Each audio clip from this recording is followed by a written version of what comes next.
بسم اللہ الرحمن الرحیم۔ السلام علیکم۔ دیا وائس چینل میں آپ سب کو خوش آمدید۔ عائشہ بہت خوبصورت تھی لیکن گونگی تھی۔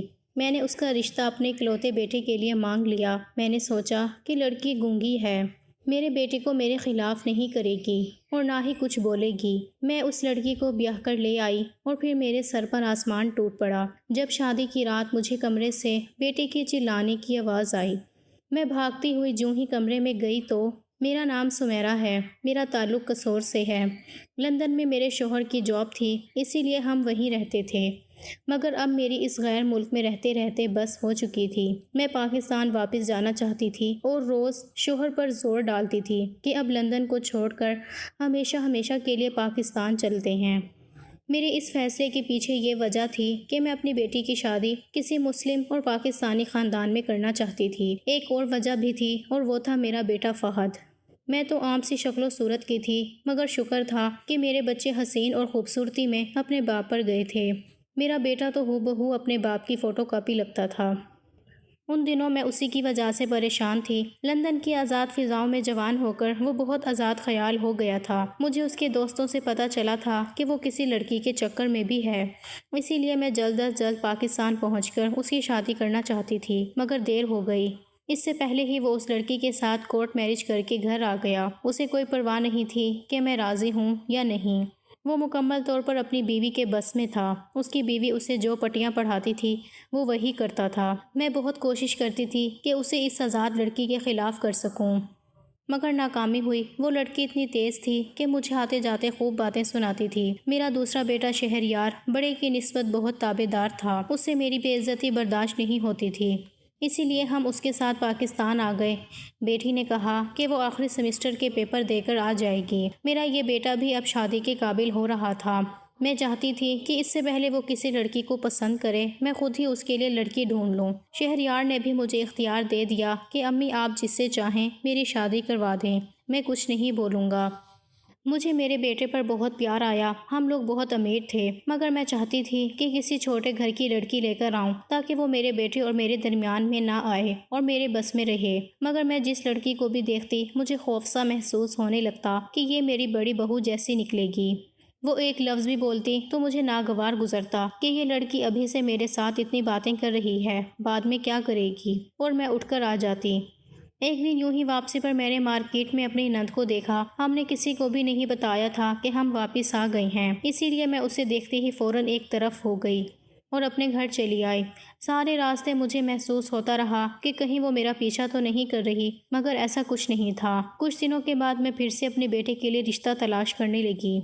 ایک دن رشتے والی آئی اور کہنے لگی بازار میں برتن والا ہے، اس کی بیٹی دیکھ لو، تمہیں ضرور پسند آئے گی۔ میں بتائے بغیر جانا چاہتی تھی تاکہ لڑکی کو جان سکوں۔ میں اس برتن والے کی دکان پر گئی تو اس کی بیٹی بھی وہیں اس کے پاس ہی بیٹھی ہوئی تھی۔ وہ لڑکی بہت حسین تھی، بالکل میرے بیٹے کی ٹکر کی۔ میں نے اس سے نام پوچھا تو وہ چپ رہی۔ میں نے دوسری بار بھی پوچھا تو وہ اپنے دھیان میں ہی لگی رہی۔ میں نے غصے سے برتن والے سے کہا تمہاری بیٹی جواب کیوں نہیں دے رہی، بہری ہے کیا؟ اس آدمی نے دکھ سے کہا جی بیگم صاحبہ، یہ بہری اور گونگی ہے۔ یہ سن کر میرے قدموں تلے سے زمین نکل گئی۔ اتنی حسین لڑکی اور یہ عیب۔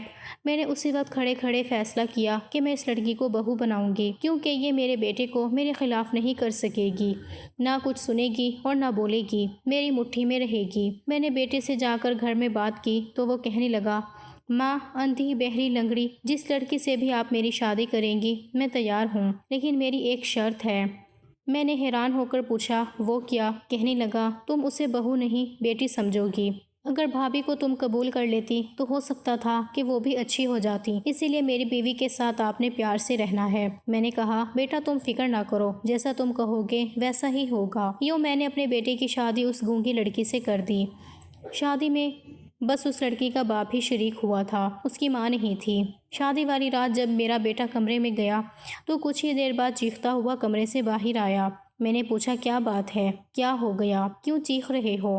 جو اس نے بتایا اسے سن کر میرے سر پر آسمان ٹوٹ پڑا۔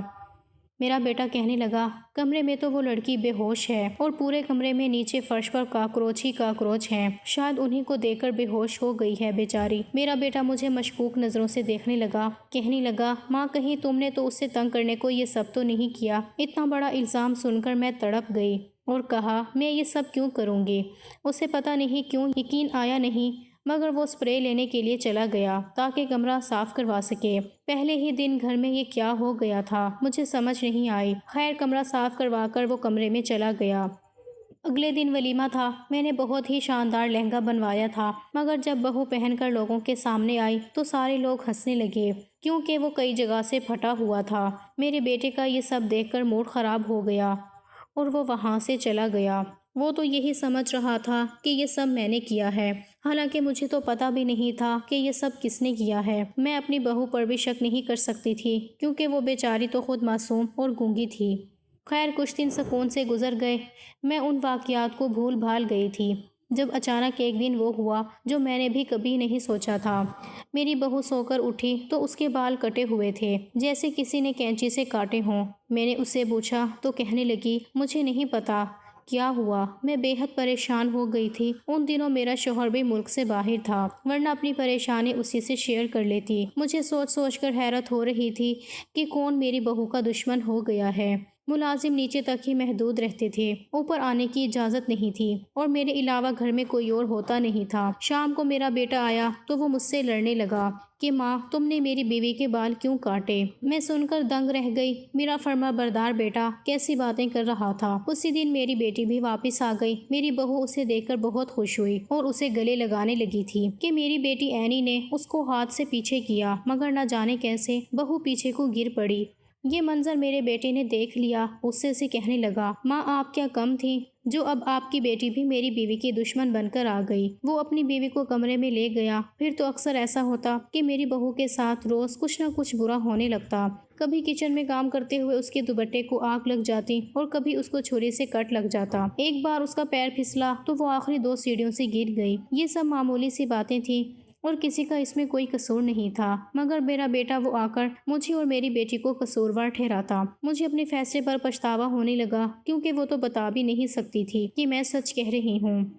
میری بیٹی گھر کے ماحول سے تنگ آ کر زیادہ وقت باہر گزارنے لگی۔ میرا شوہر بھی آفس میں ہی زیادہ تر رہتے اور گھر آتے ہی کمرے میں گھس جاتے، کہتے تم ساس بہو کے جھگڑے میں کچھ نہیں بولوں گا، مجھے لگتا کہ تم ہی ایک ظالم ساس بن گئی ہو۔ وہ بیچاری تو بول بھی نہیں سکتی۔ دن گزرتے جا رہے تھے اور ہر گزرتے دن کے ساتھ میرا بیٹا میرے خلاف ہوتا جا رہا تھا۔ اس کی تو بیوی بھی اسے بھڑکا نہیں سکتی تھی، پھر بھی نہ جانے کیوں وہ ہم سب گھر والوں سے دور ہونے لگا تھا، نہ بہن کو پوچھتا اور نہ ماں باپ کو۔ ایک دن تو حد ہی ہو گئی، بہو ہمارے لیے چائے لے کر آئی تو اس کے ہاتھ سے ٹرے چھوٹ گئی اور کپ نیچے گر گئے، شاید اس کے ہاتھ پہ بھی چائے گری تھی۔ وہ رونے لگی اور شہریار کے آنے تک وہ روتی ہی رہی۔ مجھے پہلی بار وہ بری لگی کہ بھلا اتنی سی چوٹ کا میاں کو کیا بتانا، مگر شہریار نے بھی پوچھ کر ہی دم لیا کہ کیا مسئلہ ہے، اور اس نے مجھے صاف کہہ دیا کہ آپ لوگ اپنے کام نوکرانی کو کہا کریں، میری بیوی کوئی کام نہیں کرے گی۔ میں اب ہر وقت الجھن اور پریشانی میں رہنے لگی کیونکہ میں جاننا چاہتی تھی کہ میری بہو کے ساتھ کیا معاملہ ہے، یہ کیا راز ہے کہ صرف اسے ہی چوٹ لگتی تھی اور باقی لوگ سلامت رہتے تھے۔ جانے کیوں مجھے شک ہونے لگا کہ بہو اپنے ساتھ خود ہی ایسا کرتی ہے، مگر جب میں اس کی بھولی اور معصوم صورت دیکھتی تو سوچتی نہیں یہ اتنی بڑی سازش نہیں کر سکتی، پھر کون کر رہا تھا یہ سب؟ اتنی کوشش کے باوجود بھی میں کچھ پتہ نہیں لگا پائی۔ ایک دن اینی گھر آئی تو شہریار غصے سے پوچھنے لگا، اتنی رات کو تم کہاں سے آ رہی ہو؟ وہ کہنے لگی، میں دوستوں کے پاس گئی تھی، پہلے بھی جاتی تھی، اب کیا ہو گیا ایسا؟ شہریار غصے سے کہنے لگا، یہ پاکستان ہے، لندن نہیں، تم آئندہ مجھ سے یا اپنی بھابھی سے پوچھے بغیر کہیں نہیں جاؤ گی۔ میں تو بیٹے کے رنگ ڈھنگ دیکھ کر ہی پریشان ہو رہی تھی، ابھی اس کی بیوی کسی کام کی نہیں تھی تو وہ اس کے آگے پیچھے پھر رہا تھا، اگر ہوتی پتہ نہیں اس کا کیا رویہ ہوتا۔ ایک دن شہریار غصے میں اینی کا ہاتھ پکڑ کر گھر میں داخل ہوا کہ یہ ہوٹل میں کسی لڑکے سے مل رہی تھی، آج کے بعد یہ گھر سے باہر قدم نہ نکالے۔ اینی کچھ کہنا چاہ رہی تھی مگر وہ بہت غصے میں تھا اور کسی کی نہیں سن رہا تھا۔ میری بچی ساری رات روتی رہی کہ بھائی مجھ سے پوچھ تو لیتا یہ سب کچھ جو ہو رہا تھا۔ خیر یہ جمعے کے دن کی بات تھی جب میں نے دیکھا کہ بہو چوری چوری کمرے سے باہر نکلی ہے۔ میں حیران ہو کر اس کے پیچھے گئی تو دیکھا کہ چلتے چلتے ایک دم وہ بیٹھ گئی اور اپنا پیر پکڑ کر عجیب عجیب آواز سی نکالنے لگی۔ میرا بیٹا اسی وقت اس کے پاس آیا تو وہ اشارے سے بتانے لگی کہ وہ گر گئی ہے۔ میرا منہ کھلا کا کھلا رہ گیا۔ وہ جھوٹ بول رہی تھی اور اس دن مجھ پر انکشاف ہوا کہ وہ لڑکی بھولی بھالی نہیں بلکہ چالاک تھی۔ میں فوراً آگے بڑھی اور کہا، جھوٹ بول رہی ہے یہ، خود بیٹھی ہے یہ نیچے۔ شہریار نے اس سے پوچھا تو وہ میری طرف اشارہ کر کے کہنے لگی کہ میں نے اسے گرایا ہے۔ میں تو ہکا بکا رہ گئی۔ میرا بیٹا بہت غصے میں آ گیا، کہنے لگا، آپ اور ابو واپس بھائی کے پاس چلے جائیں، میں مزید اپنی بیوی کو خطرے میں نہیں ڈال سکتا۔ اینی کی میں کہیں شادی کر دوں گا، بس میں اپنی بیوی کے ساتھ اکیلا رہوں گا۔ وہ اکیلا رہنا چاہتی تھی۔ میری تو یہ سب سن کر جان نکل گئی۔ مجھے شہریار سے ہرگز ایسی امید نہیں تھی۔ وہ تو میرا نہایت احترام کرتا تھا۔ آخر اس لڑکی نے میرے بیٹے کو قابو کیسے کیا تھا؟ وہ تو بول بھی نہیں سکتی تھی اور نہ سن سکتی تھی۔ میں نے اس پر نظر رکھنی شروع کر دی۔ وہ شہریار کے آگے پیچھے پھرتی تھی۔ جیسے وہ گھر آتا اس کو کمرے میں لے جاتی۔ وہ ہمارے پاس بھی نہیں بیٹھتا تھا۔ ہاں، اینی سے وہ بہت پیار کرتا تھا مگر اب اس کو بھی دیکھنا پسند نہیں کرتا تھا، اور یہ سب میری بہو کے گھر آنے کی وجہ سے ہو رہا تھا۔ مجھے جاننا تھا کہ وہ اس سے کیسے بات کرتی ہے۔ 3 دن بعد شہریار اسے کھانے پر لے گیا، تب مجھے موقع مل گیا۔ دراز میں مجھے ایک ڈائری رکھی ہوئی نظر آئی۔ میں نے وہ کھولی تو اندازہ ہوا کہ وہ دونوں لکھ کر بات کرتے تھے۔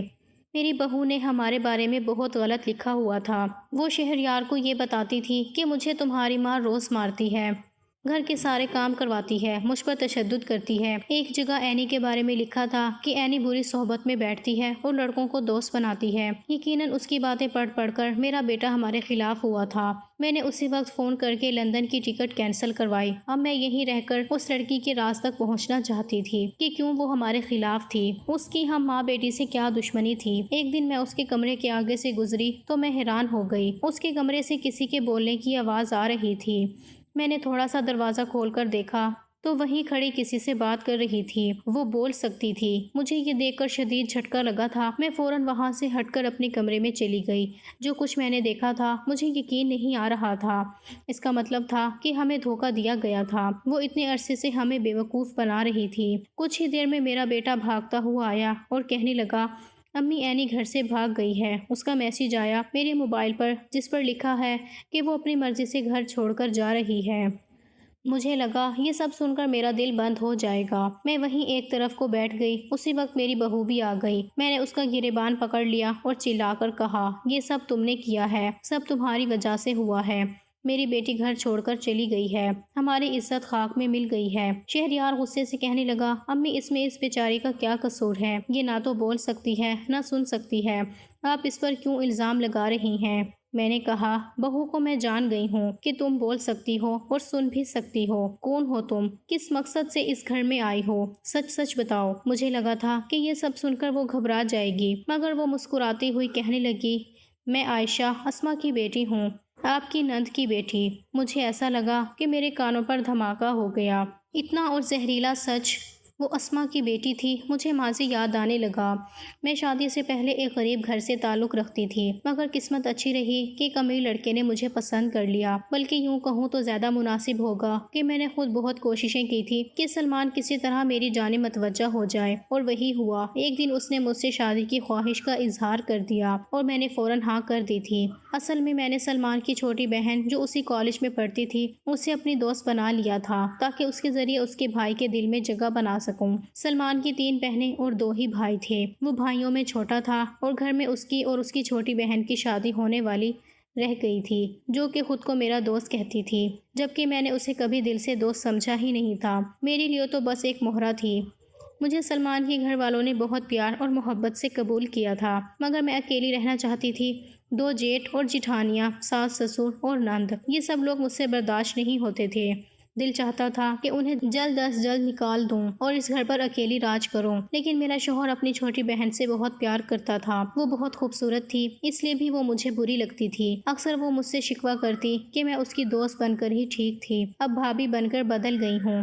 میں اسے کیا بتاتی کہ بس تمہارے ذریعے اس گھر میں داخل ہونا تھا اور اب تم میرے کسی کام کی نہیں ہو۔ میں نے آئے روز گھر میں لڑائی جھگڑا کرنا شروع کر دیا۔ سب لوگ سمجھ گئے تھے کہ میں کیا چاہتی ہوں، اسی لیے بڑے دونوں جیٹھ اپنی اپنی بیویوں کو لے کر خاموشی سے علیحدہ ہو گئے۔ میرا شوہر راضی نہیں تھا مگر میں نے آہستہ آہستہ اس کا دماغ اس کے گھر والوں کے خلاف بھڑکا دیا تھا اور اب وہ میری ہاں میں ہاں ملاتا تھا۔ میرا پہلا بیٹا پیدا ہوا تو میں اپنے مائکے چلی گئی کہ یا تو اپنے ماں باپ اور بہن کو گھر سے نکالو، نہیں تو میں واپس نہیں آؤں گی۔ میرے ساس سسر معاملے کی نوعیت کو سمجھتے تھے، وہ خود ہی گھر چھوڑ کر دوسرے بیٹے کے پاس چلے گئے۔ میری نند کا پڑھائی کا آخری سال رہتا تھا، اس لیے وہ رک گئی تھی اور مجھ سے یہ بھی برداشت نہیں ہو رہا تھا کیونکہ مجھے ڈر تھا کہ کہیں میرا شوہر میرے ہاتھ سے نہ نکل جائے، اپنی بہن کے ذریعے ماں باپ سے رابطہ نہ بڑھا دے۔ میں نے اسما سے چھٹکارا پانے کا فیصلہ کر لیا۔ ایک دن میں نے پلان بنایا، وہ جس ٹیکسی ڈرائیور کے ساتھ جاتی تھی اس کو 12 بجے فون کر کے کہا کہ اسما کو کالج مت لے جانا، اس کا بھائی چلا جائے گا۔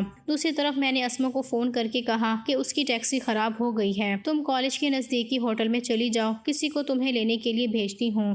میں نے اپنے ایک دور پرے کی آوارہ کزن کو فون کر کے اس کے پاس جانے کو کہا اور خود شوہر کے دفتر پہنچ گئی کہ میں تمہارے ساتھ لنچ کرنے آئی ہوں۔ مجھے معلوم تھا کہ میرا شوہر جب دیکھے گا کہ اسما ایک غیر لڑکی کے ساتھ ہے تو وہ بہت غصہ ہوگا اور میری کزن کے ساتھ ہی اس کی شادی کر دے گا۔ اب جیسے ہی میں اپنے شوہر کو لے کر وہاں پہنچی تو اسما ایک لڑکی کے ساتھ پہلے سے بیٹھی ہوئی تھی۔ میں نے اپنے شوہر کو وہ دکھا کر کہا، دیکھ لو اپنی بہن کے کام، کالج کے بہانے لڑکوں سے ملتی ہے، میں نے تمہیں بتایا تھا نا، مگر تمہیں یقین نہیں آ رہا تھا، اب اپنی آنکھوں سے دیکھ لو۔ اسما ہمیں دیکھ کر گھبرا گئی اور کہنے لگی، بھائی یہ میرا کلاس فیلو ہے، مجھے یہاں اکیلے دیکھا تو پوچھنے آ گیا، مجھے بھابھی نے کہا تھا یہاں آنے کو۔ سلمان بہت غصے میں آ گئے تھے اور اس لڑکے کو کہا کہ کل اپنے ماں باپ کو لے کر آ جانا اور اسے نکاح کر کے لے جانا۔ وہ لڑکا بہت غریب سا تھا اور اسما کو پسند بھی کرتا تھا۔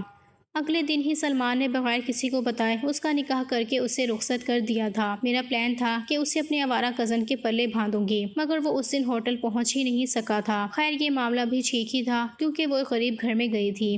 بعد میں سلمان نے میرے کہنے میں آ کر سب گھر والوں کو یہی کہہ دیا تھا کہ اسما گھر سے بھاگ گئی ہے۔ ایک دو بار اس نے سلمان سے ملنے کی کوشش کی مگر میں نے اسے ملنے نہیں دیا اور دروازے سے ہی لوٹا دیا۔